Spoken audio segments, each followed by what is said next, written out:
Can you imagine waking up to the sound of chaos outside your window? Not the comforting hum of city life or the crash of ocean waves, but the roar of flames tearing through everything in their path. That was the reality for thousands of people in Los Angeles this week. The fires didn't just consume homes. They swallowed entire neighborhoods, turning streets of luxury and laughter into blackened remnants of what once was. This isn't just a disaster. It's the most destructive wildfire in the city's history. And it's not just the size or the speed that's shocking, it's the sheer randomness of it all. One house stands untouched, while the next is nothing but ash. How does a community recover when nothing seems fair and nothing feels predictable? This isn't just a story about flames. It's a story about resilience, loss, and the painful reality of a world on fire. It started like a whisper. A few sparks, a faint glow on the horizon. But whispers have a way of growing into roars, and by the time night fell, the fire was unstoppable. The winds didn't just fan the flames, they weaponized them. Embers shot across the sky like missiles, landing on rooftops, in backyards, and in places no one could reach in time. For those caught in its path, there was no time to think. The flames moved faster than anyone imagined possible, racing up hillsides and swallowing streets whole. The air was so thick with smoke that breathing felt like choking. Ash fell like a surreal snowstorm, coating everything in a grim layer of destruction. People fled with whatever they could grab in the moment. For some, it was a photo album or a beloved pet. For others, it was just the clothes on their backs. One man described the moment he saw flames licking at the edge of his property. You don't think, you just run. It's survival, pure and simple. But for so many, survival came at the cost of everything they had ever known. Pacific Palisades, known for its pristine beaches and multi-million-dollar homes, is now unrecognizable. Over 1,000 structures have been reduced to rubble, each one a testament to the power of the flames. For many, the Palisades wasn't just a place to live. It was a symbol of success, a dream realized. But now, it's a nightmare etched into the earth. And yet the destruction isn't uniform. Imagine walking down a street where one house stands untouched, its paint barely singed, while the next is nothing but a blackened foundation. There's no logic to it, no pattern to understand. It's as if the fire chose its victims at random, sparing some and consuming others without rhyme or reason. Fire crews worked tirelessly, but the odds were stacked against them. With resources stretched thin, they had to make impossible choices, save one house or move on to the next, knowing they couldn't save them all. And for the residents who returned to find their homes gone, the question lingers. Why mine? Why not someone else's? The fires weren't just a freak accident. They were the result of years of environmental neglect and the growing impact of climate change. For months, the region has been in the grip of a severe drought. The rains that should have dampened the soil and kept the hillsides green never came. Instead, the landscape was bone dry, waiting for a spark. And when the Santa Ana winds arrived, they turned that waiting spark into an inferno. These winds, infamous for their power, whipped through the hills at hurricane speeds, carrying embers for miles and making containment nearly impossible. Firefighters described it as trying to fight a monster that grew stronger with every blow. Experts are clear. This isn't an isolated incident.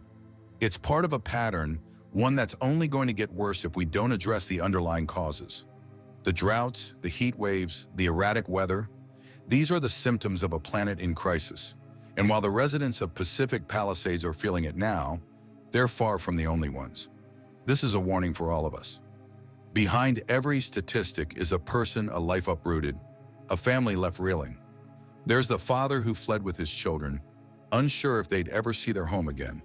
There's the elderly couple who watched helplessly as the flames consumed the house they'd lived in for 40 years.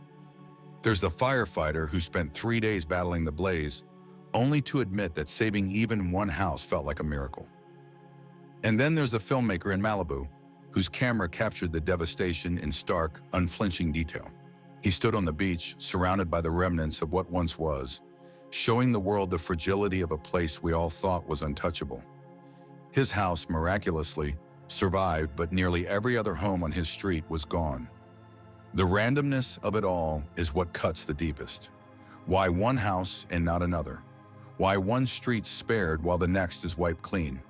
For those who lost everything, there are no answers, only questions that haunt them long after the flames have died down.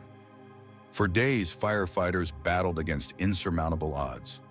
Armed with hoses and sheer determination, they faced fires that leapt unpredictably from one hillside to another. In some cases, they managed to save homes. In others, they could do nothing but watch as the flames took over. The challenges were immense. Water pressure and hydrants couldn't keep up with the demand. The winds changed direction without warning, making containment nearly impossible. Despite reinforcements from across the state and beyond, the scale of destruction far outpaced their resources. It's a bitter truth. Even the best prepared teams can only do so much against a disaster of this magnitude. This isn't just an LA problem, it's a global one. Similar fires have devastated communities in Canada, Chile, and Hawaii in recent years. The patterns are eerily similar. Rapid, unpredictable flames fueled by a warming planet. Experts are calling this the new normal, but it's a normal that feels anything but. For those living in fire-prone areas, it's a grim reminder that no one is truly safe. And for the rest of us, it's a warning of what's to come if we don't take action. Of course, in the wake of every disaster comes the blame game. Politicians point fingers, debating whether the fires are a result of poor forest management or the undeniable effects of climate change. Meanwhile, insurance companies are struggling to keep up with claims. In California alone, the cost of the fires could reach billions, and with premiums skyrocketing, many are finding that even if they rebuild, they won't be able to afford to insure their homes. It's a crisis that's pushing the state's insurance industry to the brink, with ripple effects that could impact the entire country. As the smoke begins to clear, the scars of the fire remain not just on the landscape, but on the people who lived through it.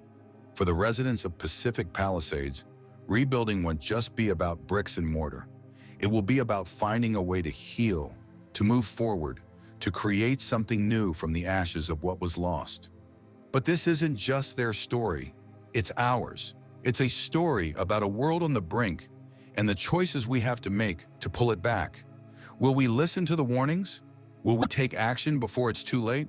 Or will we continue to ignore the flames, thinking they'll never reach us? If this story moved you, if it made you think, don't let it end here. Share it, talk about it, act on it. And if you want to stay informed, to be part of the conversation like this video, leave a comment and subscribe to the channel. Together we can make a difference because the next fire might not be so far away.